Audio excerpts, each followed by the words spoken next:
কথা রানীর birthday part 2তে চলে আসলাম। দুপুরের মেনু দেখো, কত মেনু করা হয়েছে। আজ বেশিরভাগে ওর মাসিই রান্নাবান্না সব করেছে, আমি কিছুটা একটু করেছি, সব করিনি। এবং ওর দিদিই দেখো কত সুন্দর করে সাজিয়েছে, মাসিও সাজিয়েছে।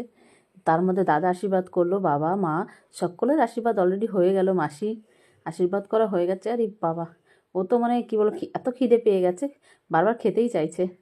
দেখো দেখো সকলে দিদি আশীর্বাদ করছে, বলো দিদি প্রণাম করতে, বলো দিদি প্রণাম করে বলছে দিদি আমাকে ফোনটা দিস। এটাই ওর কাছে আশীর্বাদ চেয়ে নিল। পাশের ঘরের আন্টি এবং ওর সব থেকে ভালো ফ্রেন্ড সকলে চলে আসলো। দুপুরে খাওয়া শুরু হয়ে গেল, রাতে অলরেডি কেক কাটা রেডি হয়ে গেল। দেখো সুন্দর করে আজ আমার ছোট কথা সাজুগুজু করে কত সুন্দর লাগছে। দেখো আমার কাছে সুন্দরই লাগছে, যেহেতু আমার মেয়ে। এবার তোমাদের কাছে কেমন লাগবে অবশ্যই জানাবে কমেন্টে। আর অলরেডি সব ফ্রেন্ডরা এবং পাশের সব বাচ্চারা সবাই চলে আসলো এবং কেকটা সকলে রেডি করা হয়ে গেছে, এবার কাটাকাটি হয়ে যাবে। দেখো সকলে, আমার মা বোন সকলে আছে, আমার পাশে কিছু কিছু আমারও ফ্রেন্ড আছে এবং আমার মেয়েরও ফ্রেন্ড আছে, সকলে মিলে কেক কাটাও হয়ে গেল। Happy birthday. তারপর চলে আসলাম গিফটে, কে কী গিফট দিয়েছে তোমরা অবশ্যই সাথে থাকো। দেখো মেয়ে কত গিফট পেয়েছে, ও তো খুব খুশি, গিফটগুলো সবাইকে দেখাচ্ছে।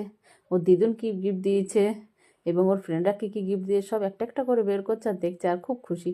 সত্যি ওর খুশি দেখে আমারই ভালো লাগছে। তোমাদের কেমন লাগলো অবশ্যই জানাবে কমেন্টে। টাটা।